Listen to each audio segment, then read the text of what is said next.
Un cordiale saluto, siamo al Parlamento europeo per presentare il premio DIVOC, il concorso letterario destinato a persone non vaccinate contro il Covid-19. Io sono Andrea Meneghel, qui alla mia destra c'è Emanuele Franz, filosofo, scrittore, ideatore del premio letterario, mentre alla mia sinistra l'onorevole Sergio Berlato del gruppo dei conservatori e riformisti europei che ci ha gentilmente invitato, lo ringraziamo, e segno che un'iniziativa su un tema così sensibile non passa inosservata e soprattutto il tema che vuole portare l'attenzione non è ancora dimenticato. Il premio DIVOC raggiunge quest'anno la sua terza edizione e si estende alle candidature internazionali, per cui accettiamo, sono ancora aperte, scritti in forma letteraria o saggistica per partecipare al concorso su tema libero. Quest'anno il premio ha raggiunto un numero ancora superiore di partecipanti, per cui speriamo di continuare a portarlo avanti. Ha ricevuto anche il sostegno di importanti politici esponenti della cultura italiana, ricordiamo Giorgio Agamben, il filosofo, Diego Fusaro, l'onorevole Vittorio Sgarbi e tanti altri. Nella giuria, insieme al candidato premio Nobel Francesco Benozzo, anche il vincitore del premio di poesia Montale, Tonelli. Pertanto quest'anno l'edizione prevede come premio un mosaico dell'artista Giulio Menossi e la pubblicazione del libro vincitore con la casa editrice Audax Edizioni. Proseguo, lascio la parola a Emanuele Franz che potrà parlare più estesamente dell'idea con cui è nato il progetto e del motivo per cui è ancora così importante tenere viva la memoria delle discriminazioni del periodo pandemico. Grazie Andrea Meneghel, soprattutto grazie all'onorevole Sergio Berlato che ha apprezzato e sottolineato l'importanza di iniziative come queste e soprattutto di non dimenticare il tema dell'emarginazione che hanno subito le persone che si sono rifiutate di utilizzare il Green Pass durante l'emergenza sanitaria.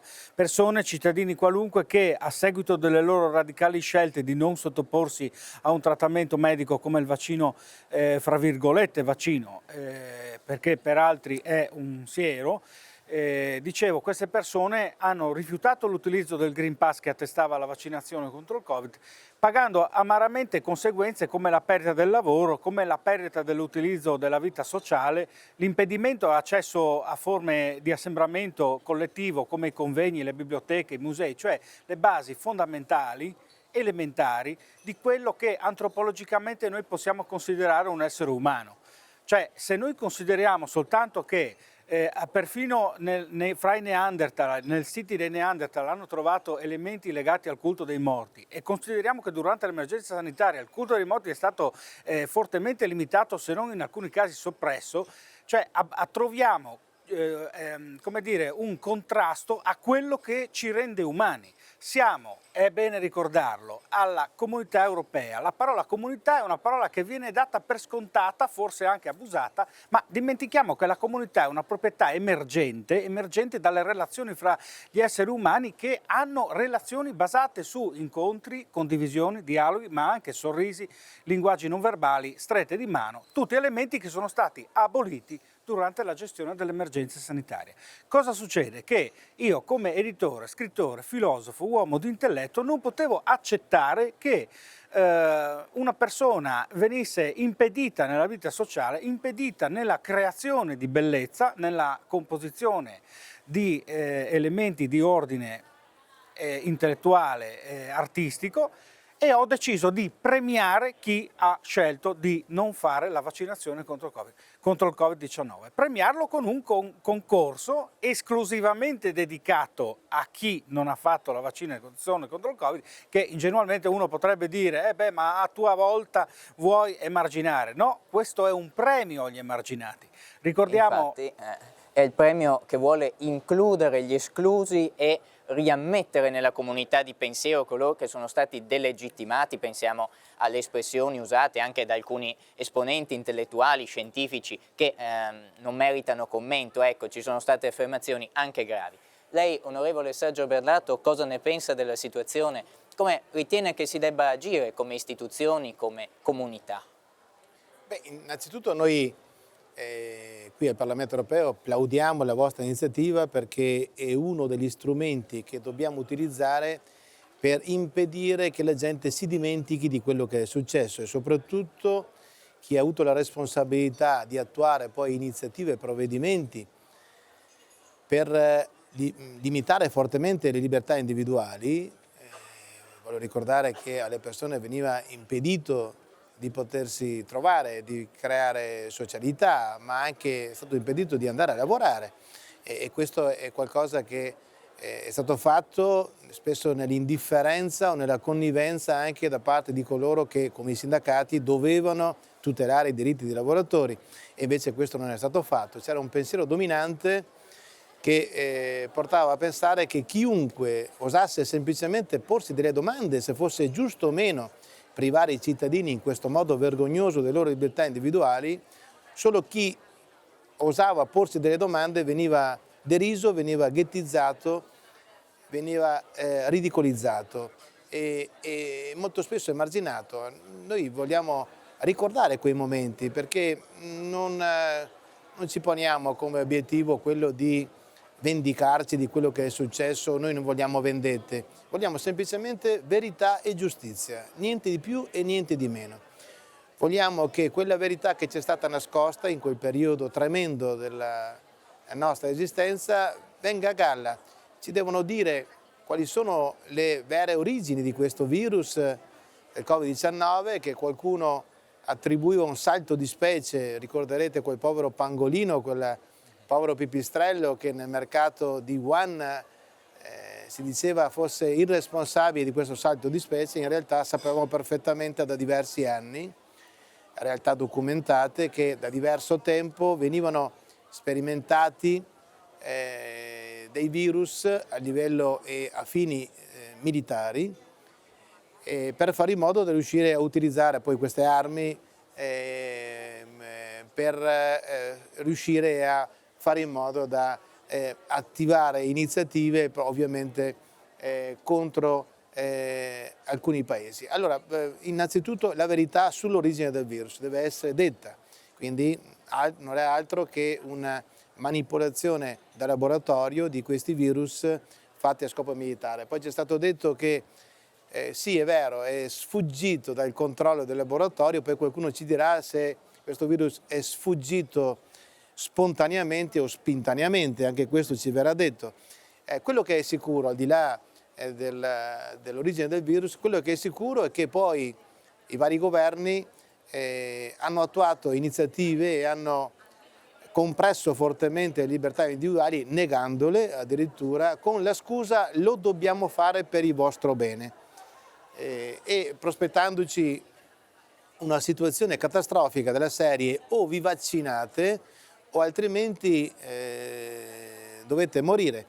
Ricorderemo quanto detto dall'allora Presidente del Consiglio che Rete Unificate ebbe l'arroganza di dire chi non si vaccina muore, chi non si vaccina fa morire lui o lei.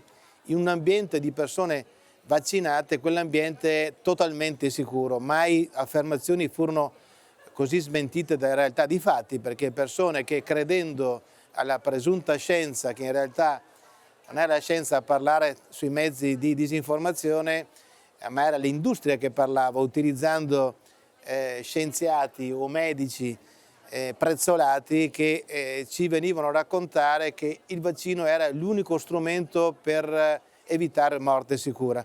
Invece abbiamo visto che dopo 4 o 5 dosi di questo presunto vaccino la gente continuava ad ammalarsi e a morire purtroppo, anzi abbiamo avuto una reazione ancora peggiore con le reazioni avverse causate da queste sostanze igieniche sperimentali, perché non sono vaccini, non erano vaccini. Un vaccino ha come compito principale quello di impedire che le persone si ammali e che possa diffondere l'infezione ad altre persone. E abbiamo visto, l'esperienza ci ha dimostrato che le persone, dopo essersi inoculate queste sostanze igieniche sperimentali, continuavano ad ammalarsi e a morire e a contagiare altre persone. Ma peggio ancora, queste sostanze si presume siano la causa di questo innalzamento della mortalità, queste morti improvvise che colgono delle persone sane, giovani, atleti, che in perfetta salute, dopo essere state inoculate con queste sostanze, muoiono d'improvviso oppure subiscono dei danni irreversibili alla loro salute. Addirittura quando la scienza ci dimostra che i giovani non corrono pericoli di vita dalla contrazione di questi virus perché hanno delle difese immunitarie molto elevate, si è trovato il coraggio di obbligare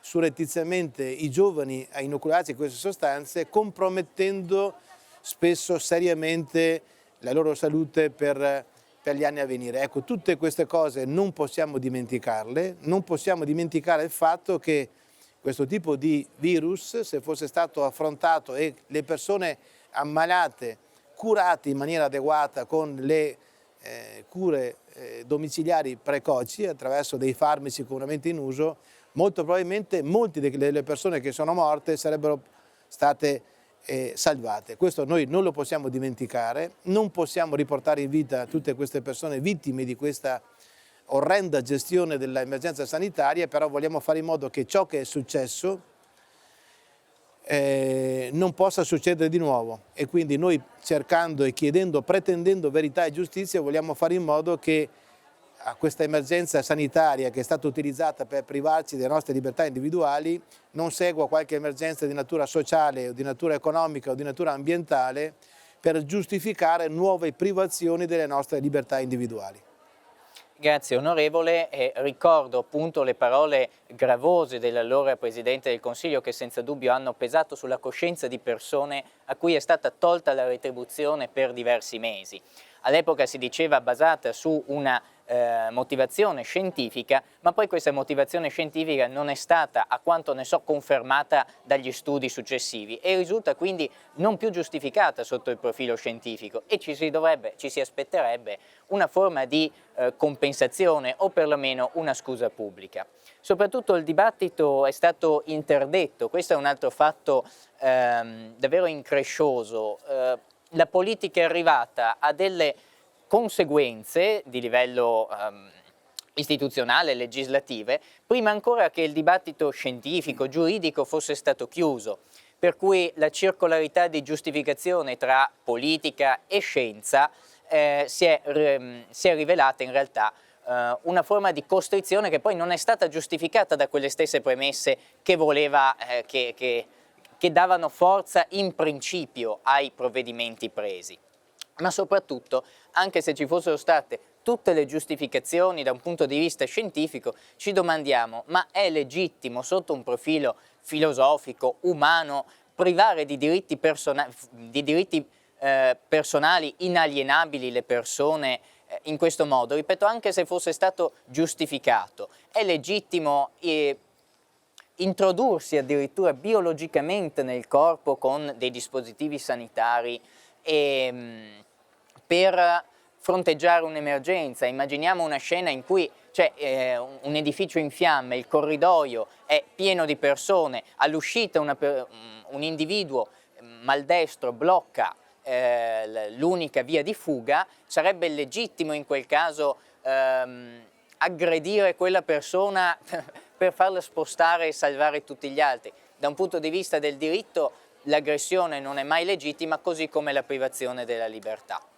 Comunque, tutto questo ha creato, a nostro giudizio, una frattura interna all'Unione Europea che in questo momento determina una debolezza che come comunità dobbiamo sanare anche attraverso iniziative di questo genere. Emanuele, cosa può dirci la filosofia rispetto alle conseguenze comunitarie di questi provvedimenti sanitari e come rimediare? Quali sono i passaggi costruttivi invece per riaffermare la fiducia nelle istituzioni e nella comunicazione pubblica? Grazie Andrea Meneghel per questo intervento, che è anche all'onorevole Berlato, che mettono proprio il puntino sulla I sul tema fondamentale dello scarto, cioè della contraddizione fra una comunità europea che parla di parità e inclusione, quando però nei fatti in questi ultimi anni ha escluso cittadini, ha fatto perdere il lavoro. Mi vengono in mente le parole dell'assessore regionale alla salute Friuli Venezia Giulia, Riccardo Riccardi nel 2021 diceva non è ipotizzabile che le opportunità di chi si è vaccinato siano le medesime di coloro che hanno scelto di non vaccinarsi. Cioè parla di diverse opportunità fra cittadini di serie A e cittadini di serie B. È ancora possibile questa contraddizione in una comunità europea? Ecco, iniziative come il premio Divock, ma lasciamo che siano le parole dell'onorevole Vittorio Sgarbi a definirlo, quando dice in un paese libero un premio Divock non dovrebbe esistere. Chi ha avuto l'intuizione di diventare questo premio, Emanuele Franz, ha fatto una cosa apparentemente bizzarra, ma che denuncia in modo decisivo una discriminazione intollerabile. Un premio come questo cerca di restituire la dignità a quanti hanno deciso liberamente di non vaccinarsi e riabilita i concorrenti di questo premio, persone libere che sono state mortificate per esserlo state. Ecco, non ci potevano essere parole più efficaci per descrivere insomma, il senso del concorso. Soprattutto io voglio ringraziare a nome dei concorrenti, degli iscritti, degli ex iscritti e dei futuri iscritti, che sono tutte persone che hanno sofferto e pagato a caro prezzo la loro scelta di rimanere coerenti con se stessi. Chi più, chi meno, è stata tolta loro la voce. Siamo qui a rispondere a questa istanza, dare una voce alle persone alle quali è stata tolta. E le persone che nelle scorse edizioni hanno dato la voce, che cosa hanno prodotto? Il concorso è arrivato alla terza edizione e volevamo appunto domandare, ma come sono andate le precedenti edizioni a livello di risposta del pubblico e soprattutto di contenuto? Cosa hanno espresso e creato questo popolo di discriminati? Cosa ha espresso e creato questo popolo? Opere di grande bellezza, nonostante appunto siano persone che sono state impedite all'accesso alla vita culturale comunitaria, i centinaia e centinaia di iscritti. Sono state anche difficili le scelte per la giuria, perché ciò che nasce dalla sofferenza sicuramente è una punta di diamante più luminosa di quello che nasce nell'agio, e queste persone creativamente lo dimostrano. Solo per citare i due vincitori delle edizioni precedenti, Fabrizio Carloncelli con l'opera Adam, che tratta del difficile rapporto oggi del transumanesimo, delle nuove frontiere della tecnologia e del rischio di perdere il senso dell'umanità. Abbiamo invece Rita Remagnino che vince la seconda edizione con l'opera Omen Nomen, il suicidio dell'Europa, già che siamo qui. Ecco, sono sicuro che le future edizioni produrranno opere di ancora maggior pregio, perché la novità di questa terza edizione, diciamolo, forse non l'abbiamo detto, ma diciamolo, è che è aperta a tutte le lingue del mondo e tutti i paesi del mondo. Quindi ci aspettiamo che ci siano molti iscritti. Unico requisito richiesto, un'autocertificazione in cui si specifica di non aver fatto in nessuna dose vaccinazione anti-Covid-19. Andrea, se abbiamo ancora qualche minuto, vorrei raccontare come ho ideato, in che circostanza ho avuto l'idea di questo premio. Io, come dicevo, faccio l'editore, ho una casa editrice, stampo libri, come tutti vivevo con disagio tutte queste norme, questi decreti, certo, che venivano imposti, e oggi devi bere il caffè in piedi, domani non puoi entrare al bar. Succede che i primi di gennaio del 2022 sento al telegiornale che il 10 gennaio entrava in vigore un decreto, l'ennesimo, con il quale un cittadino italiano non poteva più prendere i mezzi di trasporto pubblici, oltre che non entrare nei luoghi di assembramento pubblici, ma questa di non poter prendere la corriera e il treno ha creato una situazione che la mia vicenda personale forse è esemplificativa anche di tanti altri. Io vivo a 20 km dalla prima città, dove c'è la prima farmacia, il primo supermercato, e uso solo i mezzi pubblici, non ho la macchina. Così come tanti altri piccoli paesi che vivono, diciamo, la periferia della provincia. Quindi non avevo nemmeno l'obbligo del vaccino, ma mi creavano tutta la situazione attorno a me che mi costringeva a dover o vivere indecorosamente senza dignità o a vaccinarmi. Il solito cortocircuito di cui abbiamo parlato. Cosa ho fatto? Mi sono rivolto ai carabinieri, alle istituzioni, ho chiesto come faccio la spesa il 10 gennaio mattina. Io mi sveglio e non posso andare in lavanderia, non posso andare in farmacia, non posso andare al supermercato perché sono a 20 km da casa mia. Eppure certo, non ho ucciso nessuno, certo, non ho fatto del male a nessuno. Una vaccinazione che tra l'altro doveva essere somministrata dopo certificazione scritta del paziente. Di fatto, anche se tu potevi decidere se vaccinarti o meno, nessuno è venuto con la pistola puntata, tuttavia le condizioni economiche e sociali ti hanno impedito di vivere liberamente la tua vita da cittadino, sei stato un esiliato. Allora, in patria. adesso dico la mia scelta è stata: io prendo una corriera e vado nel primo paese guardando a est dove queste restrizioni non ci sono, convinto di fermarmi solo 2 settimane, e sono andato in Serbia. Deciso di fermarmi qualche settimana fin quando il decreto veniva ritirato, sono tornato 6 mesi dopo, accolto dalla grande Serbia come un figlio. Lì ho concepito il premio Divock, proprio per premiare chi ha sofferto, e proprio è giusto dire che proprio in questo paese che qui da Occidente viene descritto come un elemento, no, pericoloso per la democrazia, proprio in questa nazione io ho creato il premio Divock. Ci tenevo a dire questa specificazione perché è singolare e descrive un po' le vicende e i tormenti di tanti cittadini. Certo. Ricordo che hai anche avuto un percorso verso l'ortodossia. Io per dovere ricordo dato tecnico dell'iscrizione, il bando si trova sul sito della casa editrice Audax Edizioni e si può partecipare con concorsi e con scritti letterari, sia di carattere letterario che saggistico. Lascio la parola all'onorevole Sergio Berlato se vuole dire qualche conclusione anche sul futuro di questa tematica a livello europeo. Ma come ben sapete, noi non smetteremo di combattere fino a quando non avremo verità e giustizia.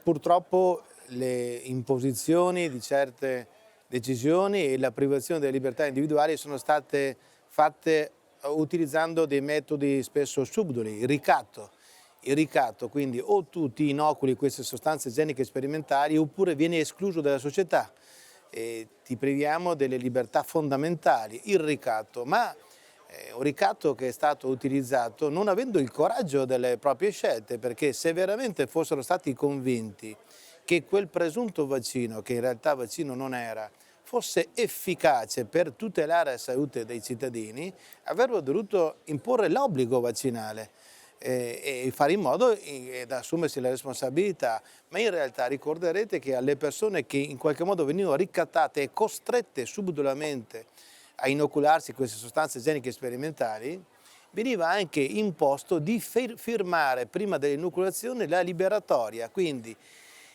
una sollevazione delle responsabilità sia per quanto riguarda i produttori di questi vaccini che gli inoculatori di questi vaccini presunti tali, in modo tale che colui che era costretto a inocularsi queste sostanze sollevava da ogni responsabilità attraverso questa firma sia chi produceva queste sostanze che chi le somministrava o obbligava a somministrarle. Questa è una cosa veramente vergognosa che non può passare nel dimenticatoio. Molti di coloro che hanno provocato questa situazione vorrebbero adesso spingerci a dimenticare quello che è successo. Chi ha dato ha dato, chi ha avuto ha avuto. In realtà noi non vogliamo che si dimentichi quello che è successo, perché vogliamo fare in modo da avere verità. La prima cosa che chiediamo e che pretendiamo è verità, e dopodiché, se verranno accertate delle responsabilità come noi siamo convinti accadrà, vogliamo che chi si è reso responsabile di questi raggiri, di questi ricatti, di queste